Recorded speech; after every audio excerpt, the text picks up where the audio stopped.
نحمدہ ونصلی علی رسولہ الکریم اما بعد۔ صفا پہاڑی پر تمام لوگوں کا اقرار۔ اسی طرح آپ نے ایک مرتبہ کوہ صفا پر کھڑے ہو کر اعلان کیا، یا صباحا۔ اس زمانے میں یہ دستور تھا، جب کوئی اہم بات ہوتی تو پہاڑ پر چڑھ کر پکار لگاتے تھے۔ لوگوں نے معلوم کیا کس کی آواز ہے، کہا محمد کی۔ قریش اور سب خاندان کے سربراہ لوگ جمع ہونے شروع ہو گئے۔ پیغمبر علیہ السلام نے فرمایا، دیکھیے میں اوپر کھڑا ہوں، تم نیچے کھڑے ہو۔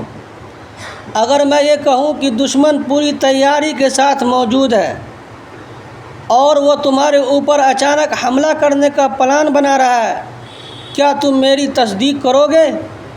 تمام موجودہ لوگوں نے بغیر کسی توقف کے یہ کہا کہ ہم نے آپ کی پوری زندگی کبھی بھی جھوٹ کا تجربہ نہیں کیا، یعنی جب بھی آپ نے بات کہی تو سچ بات کہی ہے۔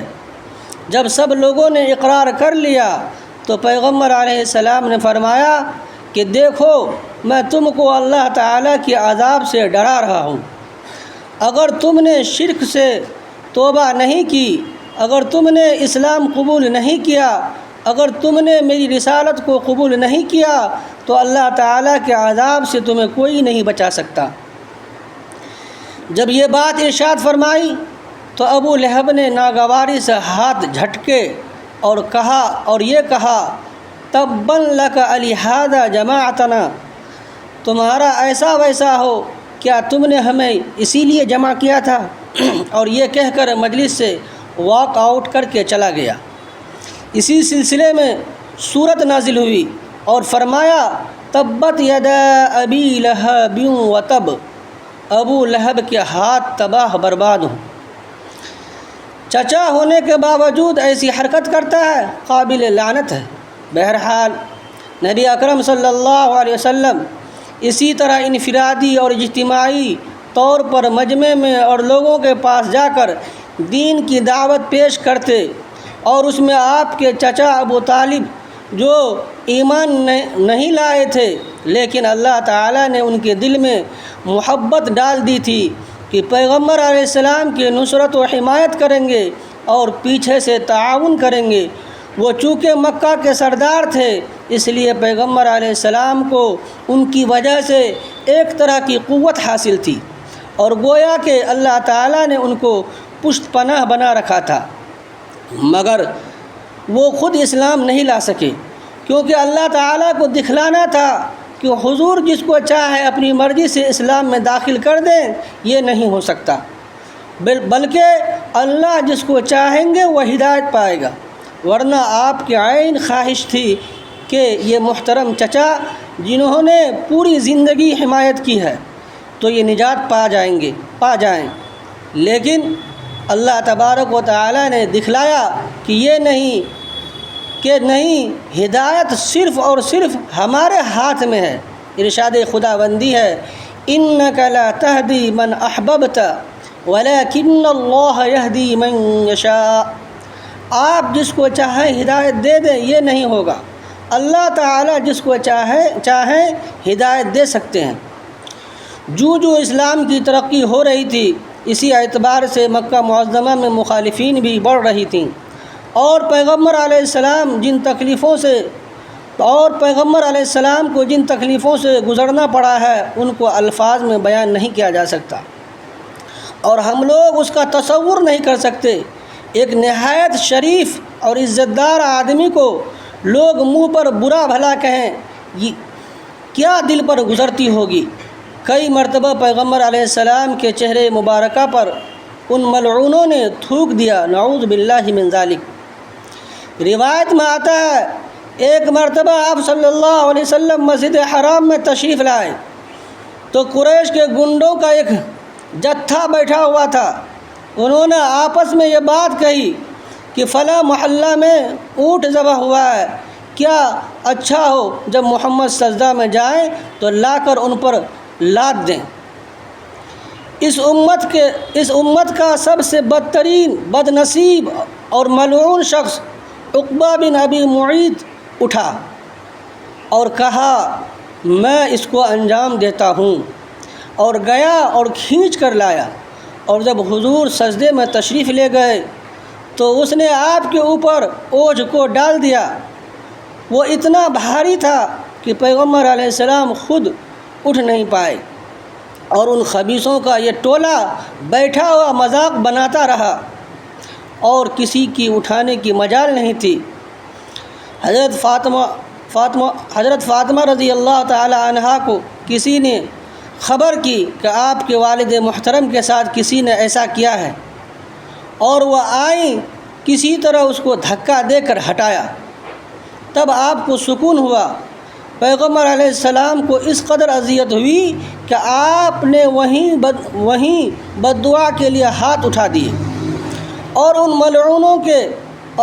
ملعونوں جو بیٹھے ہوئے ٹھٹھول کر رہے تھے کا ایک کا نام لے کر آپ نے بد دعا کی، تو سب کا ٹھٹھول جاتا رہا، کیونکہ یقین تھا کہ حضور نے جس کے خلاف بد دعا کر دی ہے اس کی خیر نہیں۔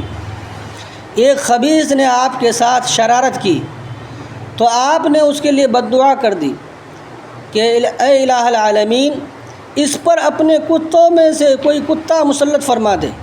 وہ عتبہ کا لڑکا تھا، چنانچہ وہ سفر میں گیا، ایک جگہ قافلہ ٹھہرا تو دیکھا کہ شیر غرا رہا ہے۔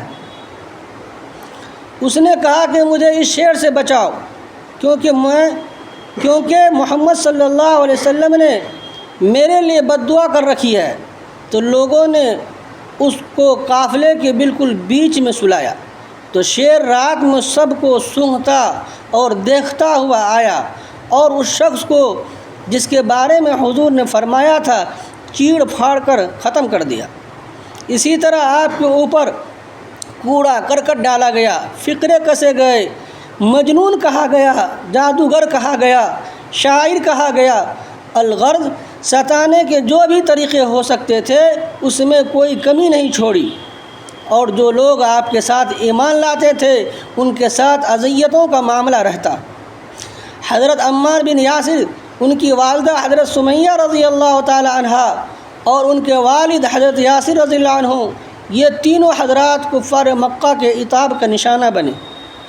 ابو جہل لعین و مردود نے حضرت سمیہ رضی اللہ عنہا کی شرمگاہ میں برچھی ماری، جس کی وجہ سے وہ شہید ہوئیں اور اسلام کی سب سے پہلی شہید خاتون کہلائیں۔ قصور صرف اور صرف یہ تھا کہ انہوں نے اسلام قبول کیا تھا۔ حضرت بلال حبشی رضی اللہ تعالی عنہ کو اس کے آقا امیہ نے اس قدر ستایا، تپتی ہوئی ریت پر لٹایا، پتھر رکھ کر کے، جس سے سارا بدن جھلس جاتا، ان کے پیروں میں رسی باندھ کر گنڈوں اور نوجوانوں کو کہہ دیتا کہ ان کو کھینچ کر لے چلو، پتھریلی زمین ہے، گرمی کا زمانہ ہے، بدن چھل رہا ہے، خون نکل رہا ہے، لیکن ان کی زبان پر ایک ہی لفظ احد احد، اللہ ایک ہے، اللہ ایک ہے، پیغمبر رسول ہیں تھا۔ ہر قربانی برداشت کی، لیکن جو دین رگ و ریشہ میں اتر چکا تھا اس کو چھوڑنا گوارا نہیں فرمایا۔ انہوں نے صرف ایک نظریہ پیش کیا کہ اللہ ایک ہے، اور یہ معبود جن کے سامنے تم سر جھکاتے ہو بے اصل اور بے بس ہیں۔ جب یہ بے بس ہیں تو تمہارے نفع و نقصان کے مالک کیسے ہو سکتے ہیں؟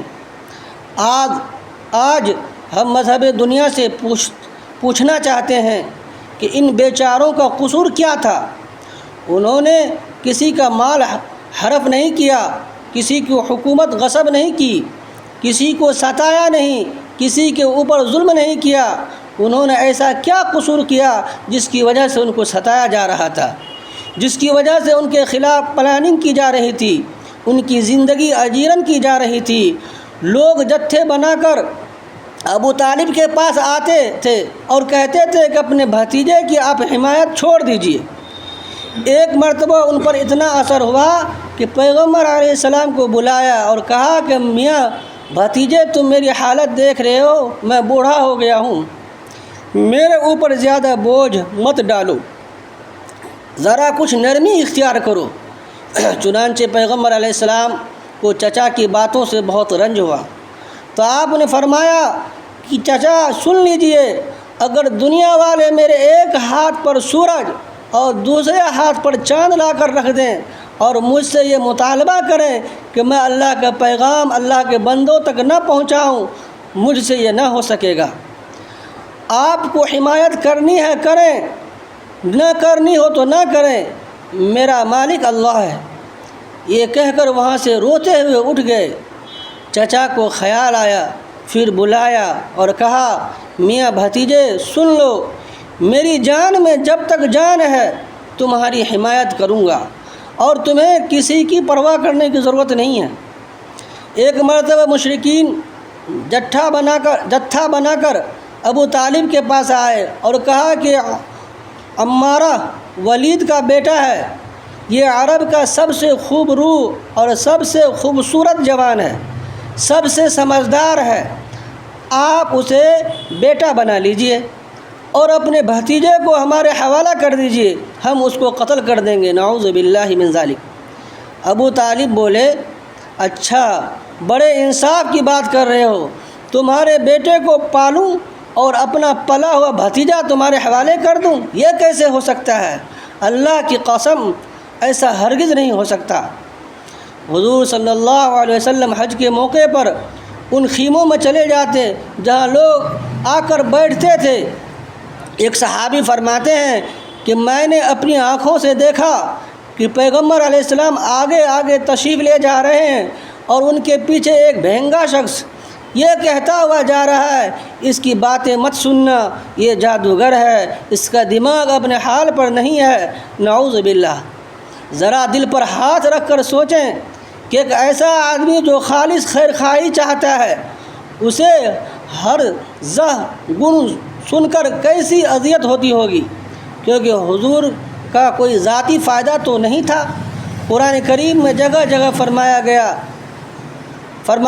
کہ میں تم سے کوئی اجرت نہیں مانگتا، میں تم سے کوئی چیز نہیں مانگتا، میں تو صرف اور صرف یہ چاہتا ہوں کہ تم لوگ جہنم سے بچ جاؤ، اس کے علاوہ آپ کی اور کوئی غرض نہیں تھی۔